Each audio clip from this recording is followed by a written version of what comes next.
Right, good morning, good evening, good afternoon, hello, wherever and whoever you are.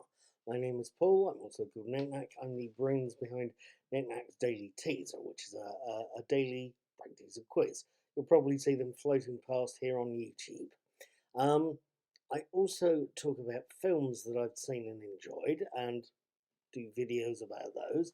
I also do video reviews of TV shows that I'm enjoying and watching. Right at the moment, and for the past few Sundays, I've been watching the Showtime TV series, Penny Dreadful City of Angels, and I've got to say, I've been enjoying it immensely.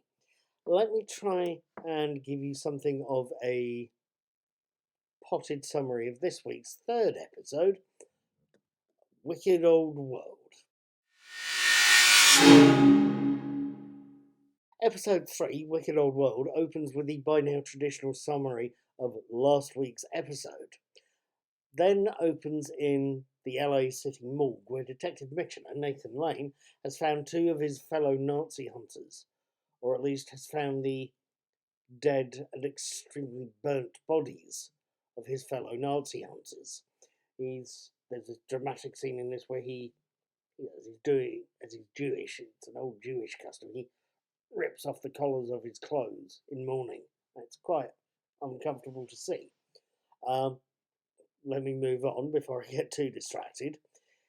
He is grieving and angry and is determined to at least check out the bullets that were used on his friends. Meanwhile, Mateo Vega, Jonathan Neves, is telling older brother Raul, Adam Rodriguez, about Fray Rico, Sebastian Chacon, the oh-so-helpful gangster that Mateo has met. Rico is a gangster who wants to introduce Mateo to a few friends of his at the Crimson Cat Club. Meanwhile, Sister Molly, played by Carrie Bechet, has decided she needs to discuss things with Detective Diego Vega, the Daniel Zavato character. The pair are, as this episode shows us, the pair are getting increasingly comfortable with each other's company, which proves unfortunate, as the one thing Diego partners, Mitchener, has found are Hazlitt's accounts for Sister Molly's church. Hidden in some of the pages are love letters the murder victim, whose death they're investigating, Hazlitt, had wrote to Sister Molly. Love letters, right next to a set of details about the house that Hazlitt had bought her just before they'd broken up and just before Hazlitt's death.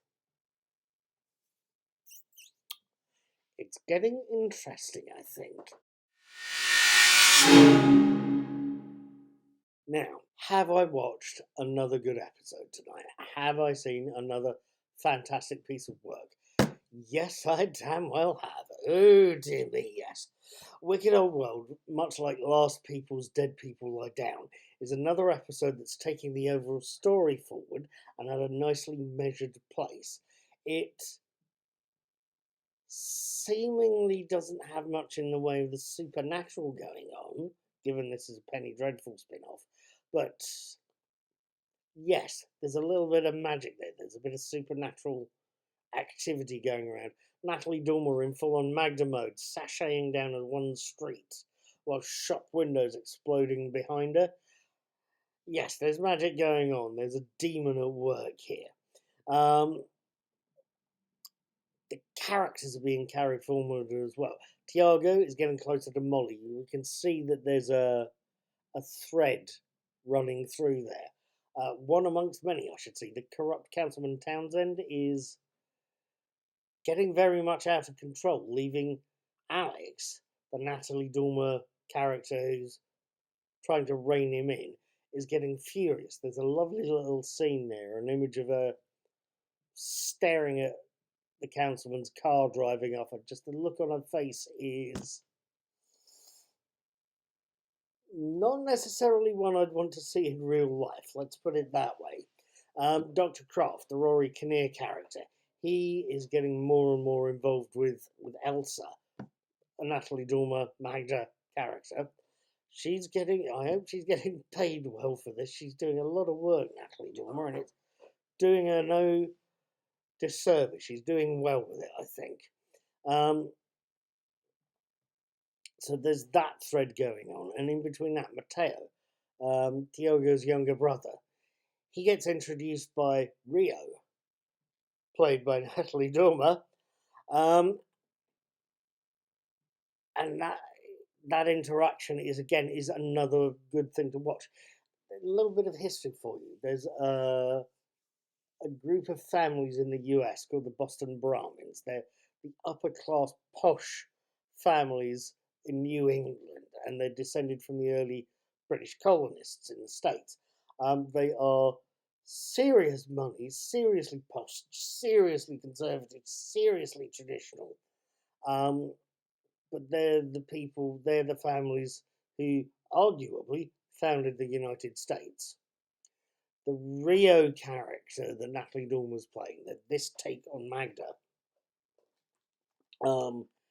if I've understood it right, is from the Spanish elite that ruled places in Mexico and Spanish-speaking South America. The Mexican Brahmins, if you will. And possibly, actually, as she also says herself, they're the Spanish founders of what we now call Los Angeles. Los Angeles was originally founded by Spanish colonists in West Coast America, so that character is supposed to be from the Spanish nobility that originally founded LA. So there's lots of stuff going on. There's lots of meat in there that's hidden away, I think. Like I say, we expect magic and we get it, but it's more the magic of personality. The Magda character, the Natalie Dormer character, is using her personality to enchant people, to hypnotize people, rather than out and out using sort of magical spellcasting. It's beautiful to watch. It's brilliantly acted as well. She's doing her training proud there, Dormer, and it's quite something to watch. There's something else as well that is not necessarily the high point of the episode, as wonderful as she is. The high point is that dance scene, and if you've seen it, you'll know the one I'm talking about. It sees Rico near enough doing a very homoerotic seduction of Mateo. I'm happily straight and quite happy to be so, and quite happily staying there, but my God, if you're ever going to do a how-to, that's the thing I'd be looking at. It's the highlight of the episode, and apparently took quite some choreographing to put it together. It's beautiful to watch, as is Fly Rico's zoot suit. He's got waistlines up by his armpits, the tail of the jacket's down by his knees. It's quite something to catch, it really is. On the whole, I am going to have to tell you this one thing. Again, this is another damn good episode. Quite frankly, I am going to be back next Sunday doing another video review, purely and simply because I'm going to be watching episode 4 on the strength of 3 very good episodes that I've seen so far.